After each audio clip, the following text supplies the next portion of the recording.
I'm Matt Guff from House.com, and I'm here with Chris Bank from Liquid Force. How you doing, Chris? Hey, good, got it. Chris is in, kind of walking us through the 2018 line, and we have finally gotten to the dartboard. And I love the name because it automatically implies that it's going to go fast and it's going to rip.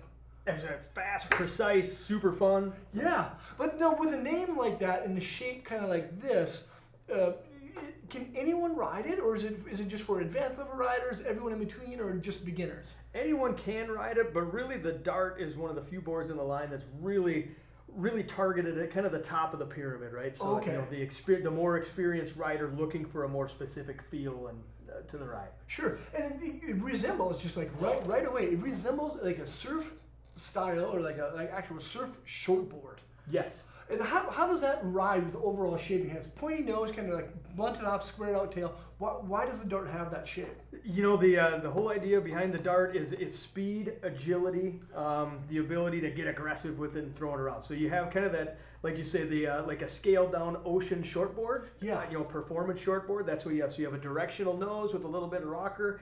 Gives that board the ability to turn. A squash tail on the back. This, you know, the more of a hard tail you have, the better that board's going to boost off the lip of the wake. That's right. So just like a wakeboard with the squared off tail, like boosts you a little bit higher, right? Exactly. Okay. Exactly. Yep. So if you're looking for, you know, for quick down the line, you're going to have the outline that's going to give you that. If you're looking for boost off the lip, that squash tail is going to have that for you. All right, and then like the overall profile shape, it has quite a bit of rocker on the nose. Why is that? It does. So the idea is that, you know, having what rocker does is gives you agility. Okay. Okay. So if you had a board that's perfectly flat, the board doesn't want to turn. So the more rocker you have, the more quickly and more agile the board's going to turn. Sure. And another thing that we that I noticed like right away is that if you look kind of down the bottom of the deck, it kind of has this concave style shape to it, right?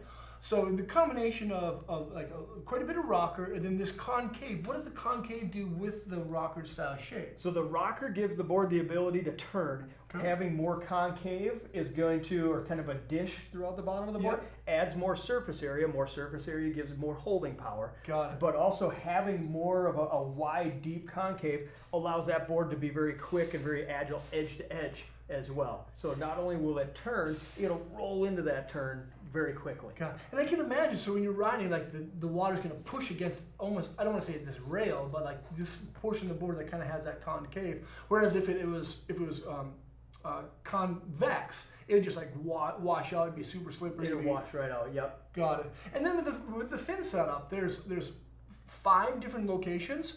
So what's the story with the Dart having 5 different fin locations? You know, it's customizability. Okay. If that's a word. So you have generally, as a rule of thumb, with a surf style board, you're going to start out with the deepest fins in the most forward position set up as a twin. Okay. So that's gonna create a board ride that's it's fairly forgiving. It's going to do a nice job of holding edge power, having the fins in the forward position, allow that board to pivot around these fins. Okay. But, you know, for a more advanced rider, you know, maybe they're looking for, you know, the hold and the drive that a twin fin setup's going to give them. Sure. But they want something just a little more tail hold as well. So then you're going to be able to have this dual fin tab design and customize your ride. Maybe, you know, this is how like Kelly Slater sets up his board. Got it. So, okay. Again, really inspired by ocean shortboards, speed, agility, boostability, and customizing.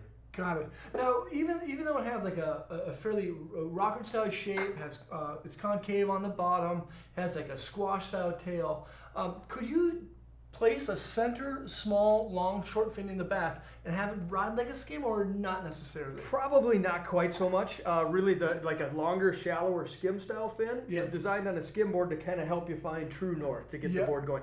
Generally, on a skim style board versus a surf style board, you have a nice hard rail. Yeah, and so this is thicker. And this is thicker, more rounded off. So you could do it, but I think it'll work better with a longer fin on the outside. Right. So with this, with a lot of like surf-inspired kind of like design, how about the construction? What is this thing actually made of? So it's made just like an ocean surfboard. So EPS foam core is the meat of the board. Mm-hmm. You have a balsa wood stringer that's going to run the length. You can see it kind of coming through in the graphic at the tip.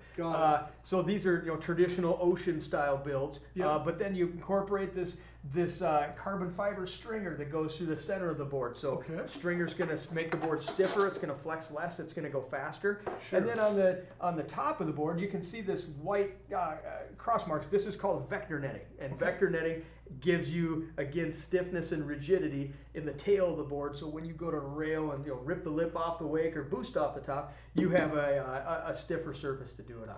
Got it. And you know what I like about it? Like it looks cool too. Not only does it make the tail stiffer, makes the center line of the board and the nose kind of like a little bit stiffer. It looks cool. It looks rad. So functional beauty, functional technology. Got it. You got it all. Got it. So for anyone who's like intermediate, like you probably get on this thing and start boosting, start doing some big deep carves. But it's for the most part, it's for that advanced level rider. It's for the rider that knows how to ride, without the rope. And it not has, me. Not me. This will be the second board for this you. Is number 2. But for the rider looking for a lot of performance, or that person coming off of a surfboard who's now looking for something more aggressive, or they want to get their airs bigger and higher, they want a bigger, longer, better bottom turn, this is a good board to transition into. The Dart. Well, this is a rad deck that, of course, you can check out at thehouse.com by selecting the link below. Leave a comment or a question. Let us know what you think of this thing right here. Chris, man, thanks again. Thanks for being here. Thanks, Guff. You're welcome. And thanks again for watching. And subscribe to the channel, watch more vids, and hopefully we'll see you guys on the water. Peace.